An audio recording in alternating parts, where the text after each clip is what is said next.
I'm Gloria Reyes, and for 6 years, I kept my family's world from falling apart. At 29, I'm a nurse practitioner in Portland, Oregon, working 12-hour shifts at Providence Medical Center while carrying $68,000 in student loan debt. But that debt feels like pocket change compared to what I've poured into my family.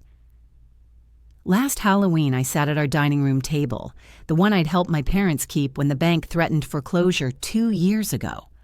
Orange and black decorations hung from the chandelier I'd bought them last Christmas. My mom had made her famous pumpkin soup, and for a moment, everything felt normal. Then my dad cleared his throat. "We've made a decision about the inheritance," he said, his voice carrying that tone he used when he thought he was being wise. "The house, our savings, everything goes to Jasmine when we're gone." My fork stopped halfway to my mouth. Jasmine, my 32-year-old sister, leaned back in her chair with this satisfied smile I'd seen 1,000 times before. The same smile she wore when I paid for her failed art gallery, the same smile when I covered her credit card debt, the same smile when I worked overtime to fund her revolutionary jewelry business that lasted exactly 3 months. "Jasmine deserves this chance more than anyone," Dad continued, not even looking at me. "She's got vision, creativity. She's going to do something special with it." My chest tightened. 6 years of sacrifice, and I deserved nothing. 6 years of sending money home while I lived in a studio apartment with a broken heater. 6 years of saying no to vacations, to dates, to my own dreams because family came first. Always family first. Mom nodded enthusiastically. "Gloria, you're so stable, so responsible. You'll be fine on your own. But Jasmine needs this foundation to really flourish." Flourish. That's what they called it when I paid $22,000 for Mom's cancer treatments. Flourish when I covered $18,000 of Dad's business debts. Flourish when I handed over $25,000 to keep Jasmine's dreams alive, one failure at a time. I looked around that table, at the faces of people I'd bled for financially, and something cold settled in my stomach. They weren't just giving away money. They were giving away the house I'd saved, the future I'd funded, the security I'd built for them with my own hands. "That's wonderful," I heard myself say, my voice steady despite the earthquake happening inside my chest. "Jasmine will do amazing things, I'm sure." But inside, I was already planning. Because what they didn't know, what none of them knew, was that Jasmine had been lying to all of us, and I had proof.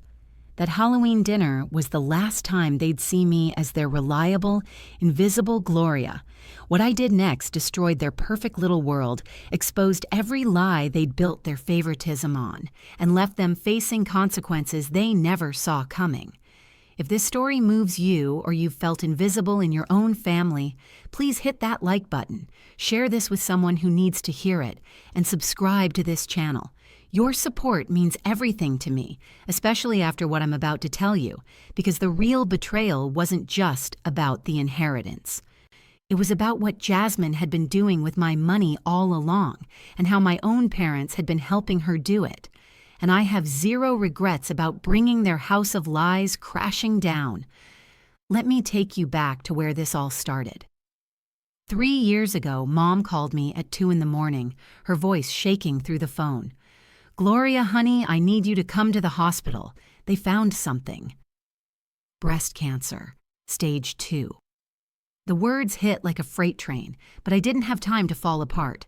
Someone had to handle the logistics, the insurance battles, the bills that kept coming even when hope felt impossible. Mom's treatment plan was aggressive. Surgery, chemotherapy, radiation. Our insurance covered 60%. I'll never forget sitting in that sterile billing office, watching the numbers climb on the computer screen. $22,000. That's what saving my mother's life would cost our family. Dad sat beside me, his hands shaking as he stared at the floor. "We don't have it," he whispered. "The business is barely breaking even." I didn't hesitate. "I'll handle it." I liquidated my entire savings account that afternoon. The down payment I'd been saving for my first house, gone in one wire transfer. I picked up extra shifts, worked doubles until my feet bled in my nursing shoes, and took on weekend shifts at a clinic across town. For 8 months, I lived on ramen noodles and coffee while Mom fought for her life. She won. The cancer went into remission, and our family celebrated like we'd conquered the world. But when the thank you cards were written and the celebration dinner was over, nobody mentioned the $22,000 that made it possible. It was just expected. Gloria will handle it. Gloria always handles it. 6 months later, Dad's construction business collapsed. 20 years of building custom homes in Portland, wiped out by a lawsuit from a client who claimed faulty foundation work. The legal fees alone were crushing, but the real killer was the $18,000 in outstanding debts to suppliers who wouldn't wait for the lawsuit to settle. "Gloria's so responsible, she'll understand," Mom said when they called another family meeting. "You've got that good job, steady income. We just need a bridge loan until Dad gets back on his feet." A bridge loan, that's what they called it when I emptied my retirement account at 27 years old. I co-signed business loans that tied my credit to Dad's sinking ship, worked overtime until I was running on 3 hours of sleep and pure caffeine. My studio apartment felt like a prison cell, but I told myself it was temporary. Family first. Always family first. Dad never got back on his feet.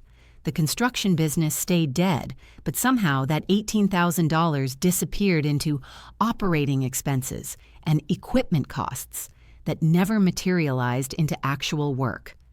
Then came Jasmine's art gallery phase.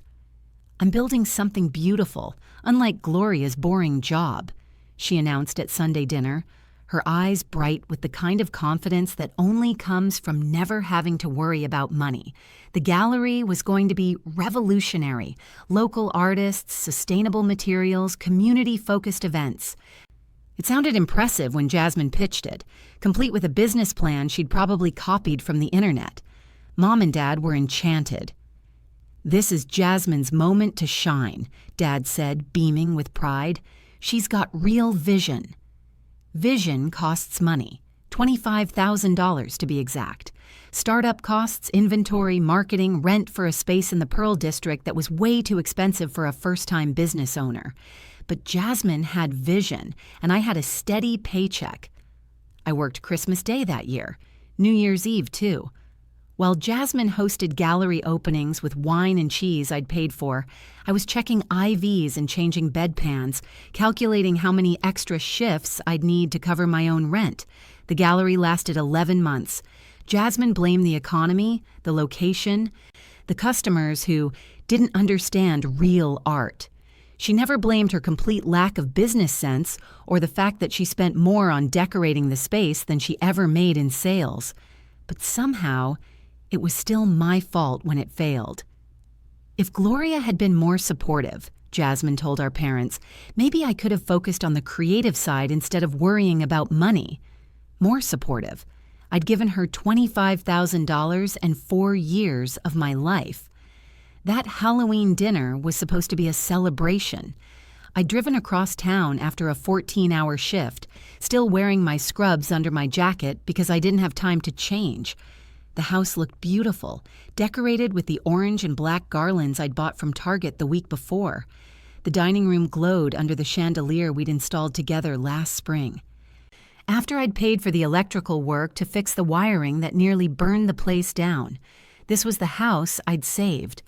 When the bank sent the foreclosure notice 2 years ago, I was the one who made the emergency mortgage payments, $12,000 to stop the sheriff's sale, then another $8,000 to bring the loan current. I still had the receipts in my filing cabinet, along with all the renovation invoices in my name. New roof, updated plumbing, fresh paint throughout. My fingerprints were on every improvement, my bank account drained for every repair. Mom had outdone herself with dinner, her famous pumpkin soup, honey-glazed ham, sweet potato casserole.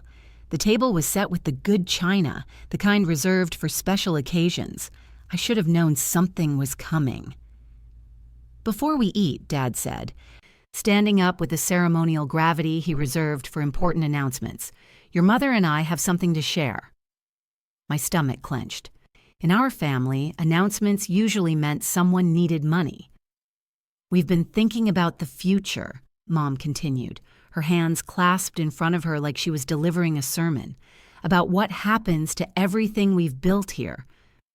Jasmine leaned forward, her eyes bright with anticipation. She was wearing a new designer sweater, probably cost more than I made in a week. Her nails were freshly manicured, her hair professionally styled. Success looked good on her, even though I couldn't figure out where the money was coming from. "We've decided," Dad announced, his chest puffed with pride, "that when we're gone, everything goes to Jasmine. The house, our savings, all of it." The words hit me like a physical blow. My hands started shaking and I gripped my water glass to steady them. The room felt like it was tilting, the chandelier swaying above us even though there was no wind.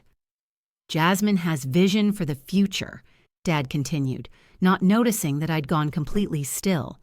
"Gloria just works. She's got her career, her independence. But Jasmine, she's going to do something special with this foundation." Foundation. The foundation I'd built with my own money, my own sacrifice, my own sleepless nights worrying about their mortgage payments. Jasmine practically glowed. "Finally, someone recognizes real talent in this family," she said, shooting me a look that was pure triumph. "I've got so many ideas for this place.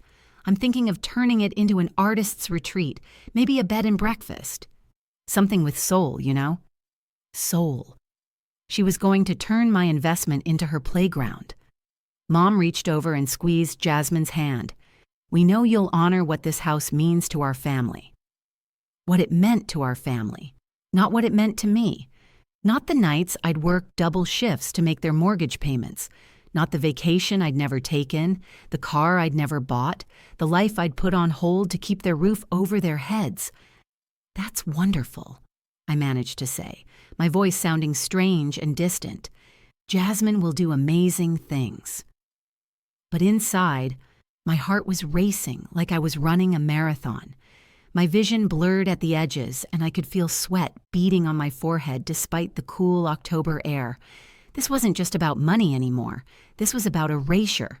They were literally giving away my contributions, handing over my sacrifices to someone who'd never earned them.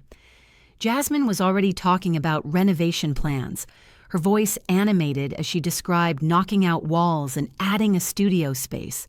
Every word felt like a knife twisting deeper. "I need to use the restroom," I said, pushing back from the table. I walked down the hallway on unsteady legs, past the family photos that documented years of holidays and celebrations. In every picture, I was there, smiling, supporting, giving, always giving. I locked the bathroom door and pulled out my phone, but I wasn't going to cry. I was going to make a phone call that would change everything.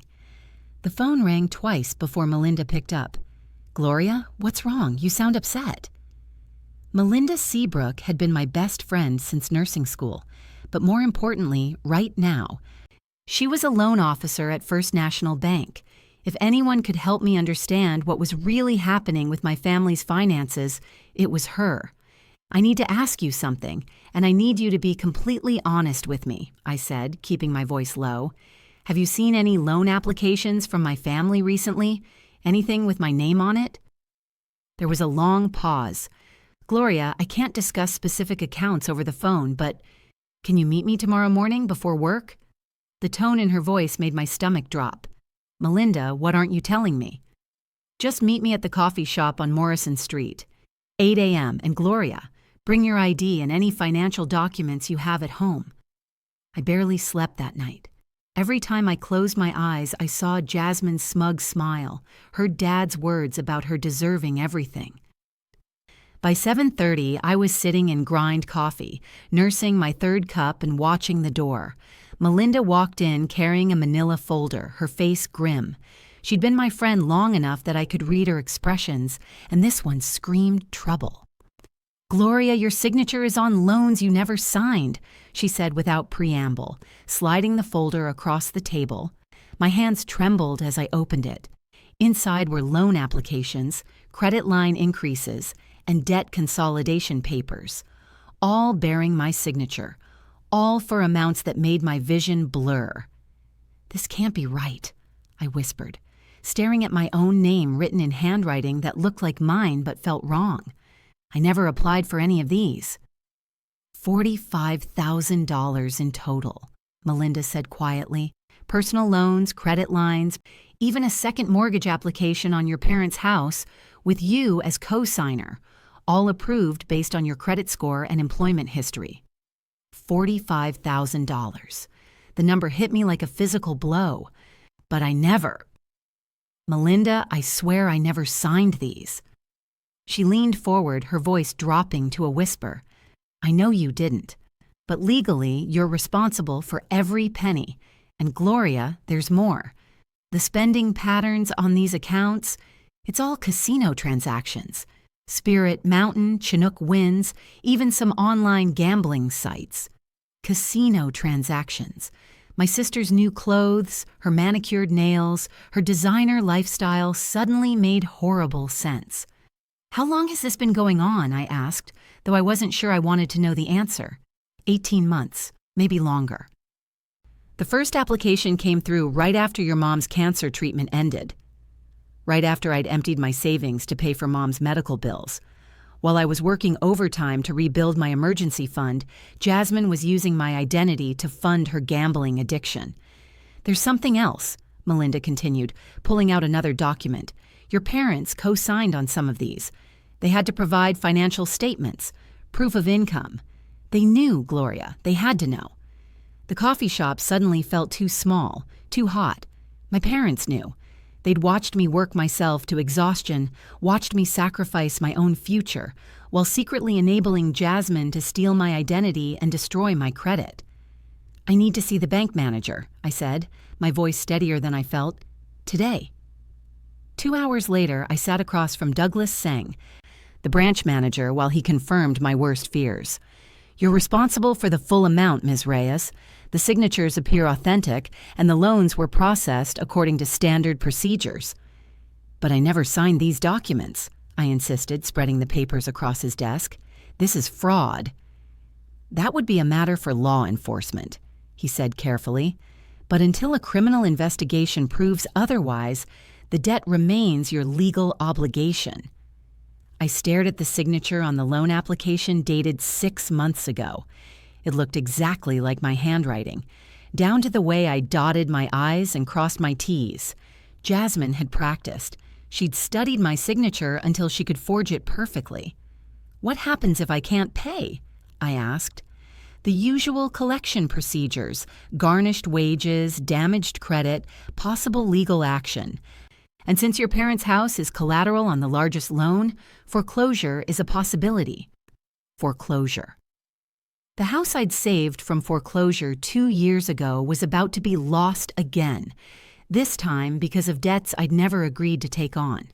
I walked out of that bank in a daze, clutching copies of documents that proved my sister had been systematically destroying my financial life while my parents watched and did nothing. The inheritance announcement wasn't just favoritism, it was the final insult in a long con that had been running for over a year. As I stared at my forged signature, I realized this wasn't just about inheritance anymore. This was war. If you think what happens next is justified, let me know in the comments, because what I discovered about my sister was just the beginning of a betrayal so deep it would destroy everything they thought they knew about family loyalty. I didn't call ahead. I drove straight to their house from the bank, the manila folder of evidence burning like fire in my passenger seat. It was Tuesday afternoon, and I knew they'd both be home. Dad's construction business was still dead, and Mom spent her days watching daytime television and pretending everything was fine. I walked through the front door without knocking. They were in the living room, Mom on her recliner with a cup of tea, Dad reading the newspaper. The picture of domestic tranquility, funded by my stolen identity. "We need to talk," I said, dropping the folder on the coffee table with a loud thud. Mom looked up, startled. "Gloria, honey, what's wrong?" "You look upset." I'm upset because my sister has been forging my signature on loan documents for 18 months, I said, opening the folder and spreading the papers across their coffee table. $45,000 in fraudulent debt, all in my name. Dad set down his newspaper, his face carefully neutral. Now, Gloria, let's not jump to conclusions. Jump to conclusions? I pulled out the loan application with my forged signature and held it up. This is my signature on a loan I never applied for, money that went straight to casino accounts. She forged my name, Mom. That's a felony, not a mistake. Mom's face went pale, but she shook her head. There must be some explanation. Jasmine wouldn't do that. Jasmine has a gambling addiction, I said, pulling out the bank statements Melinda had copied for me. Look at these transactions. Spirit Mountain Casino, Chinook Winds, online poker sites. Every penny of this stolen money went to gambling. Dad leaned forward, studying the documents. I watched his face carefully, looking for surprise, shock, anything that would indicate he didn't already know. Instead, I saw resignation. You knew, I said, the realization hitting me like a punch to the gut. You both knew. We suspected she had a problem, Mom admitted quietly, but we thought if we could just help her get back on her feet. Help her? I laughed, but there was no humor in it. You helped her steal my identity. You co-signed on these loans, which means you had to provide financial statements. You knew exactly what was happening. Dad stood up, his voice taking on that authoritative tone he used when he wanted to end an argument. Family forgives family, Gloria. Don't be vindictive. Vindictive? I stared at him in disbelief. Dad, she committed fraud. She stole my identity and destroyed my credit. This isn't about forgiveness. This is about $45,000 in debt that I'm legally responsible for. We'll figure it out, Mom said, reaching for my hand. As a family, we always do. I pulled my hand away. No, we won't, because I'm done. I'm done paying for Jasmine's mistakes. I'm done funding your denial, and I'm done being the family bank. The room went silent. Dad's face darkened, and Mom looked like I'd slapped her. You don't mean that, Mom whispered. I absolutely mean it. Forgiveness doesn't pay fraudulent debts, Dad, and I'm not paying another penny for any of you. The social media attack started 3 days after I moved out. Jasmine's Facebook post appeared on my feed like a digital slap in the face, heartbroken that my own sister has abandoned our family in our darkest hour. Sometimes the people you love most are the ones who hurt you deepest, praying for healing and forgiveness. The post had 47 likes and dozens of comments from relatives and family friends I hadn't spoken to in years. So sorry, Jasmine. Family should stick together. Some people forget where they came from. She was good at this, I had to admit. The post painted her as the wounded victim and me as the cold-hearted villain, without mentioning gambling, fraud, or the $45,000 in stolen debt, just a heartbroken sister abandoned by her cruel sibling. My phone started ringing that evening. Aunt Alice called first, her voice dripping with disappointment. Your sister is struggling and you're being selfish. This isn't how we raised you girls. She's struggling because she's a gambling addict and a fraud, I replied calmly. That's a terrible thing to say about family. I hung up. Then came calls from my cousin Daniel, family friend Calvin, even my high school friend who'd seen Jasmine's post. Each conversation followed the same script. Gloria was being unreasonable. Jasmine needed support. Family comes first. Nobody wanted to hear about forged signatures or casino transactions. The truth was complicated and uncomfortable. Jasmine's victim narrative was simple and sympathetic. The worst call came on Friday. My supervisor at Providence Medical Center pulled me aside after my shift. Gloria, we've had some concerning phone calls about your character. Someone claiming to be a family member said you've been stealing money and abandoning your responsibilities. My stomach dropped. That's completely false. I can provide documentation proving otherwise. I'm sure it's just family drama, she said carefully, but we need to be cautious about anything that might affect patient trust or hospital reputation. That weekend, Jasmine escalated. Another Facebook post, this time with a photo of our parents looking sad and defeated. Watching my parents suffer because of my sister's selfishness is breaking my heart. They gave everything for their children, and this is how they're repaid. The comments were brutal. People I'd known my entire life were calling me heartless, selfish, a disgrace to the family name. My reputation was being systematically destroyed by someone who'd stolen my identity and gambled away my future.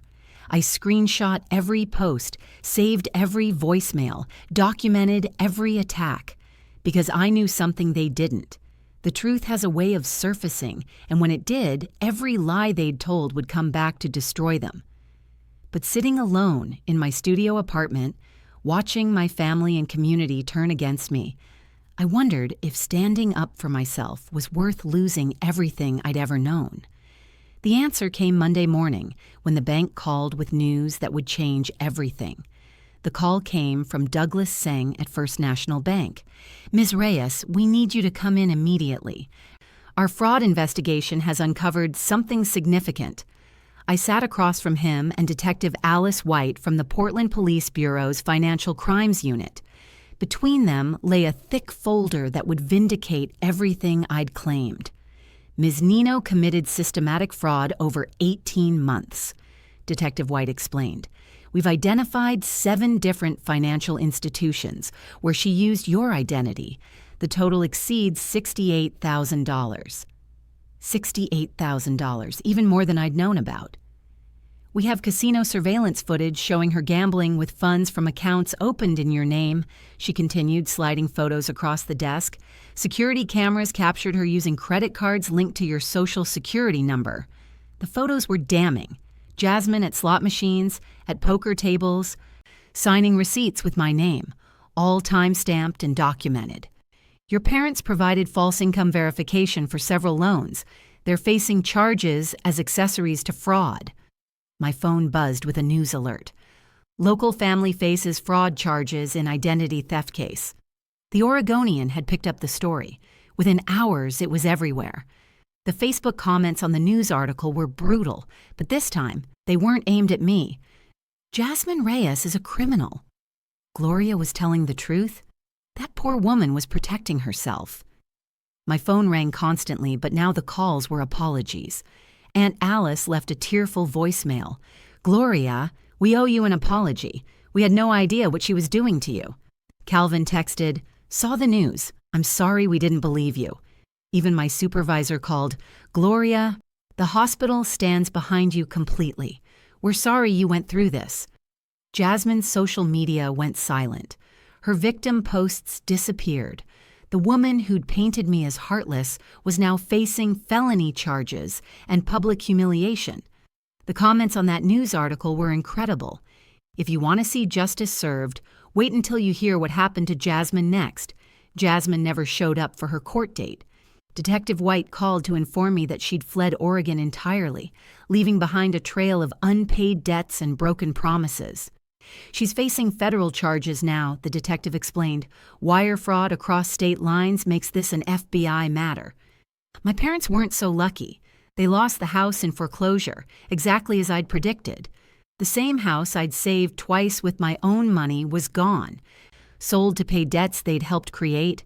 They moved into a small apartment across town, forced to face financial reality without their reliable daughter to bail them out.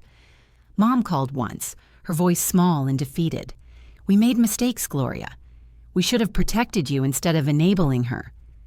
It was the closest thing to an apology I'd ever get from them. Meanwhile, my life transformed completely. I moved into a beautiful one-bedroom apartment in the Pearl District, the same neighborhood where Jasmine's failed gallery had been. Providence Medical Center promoted me to charge nurse, recognizing the leadership skills I'd developed through years of crisis management. I made new friends, real friends who valued me for who I was, not what I could provide. Melinda introduced me to her book club, where I met people who understood boundaries and reciprocity.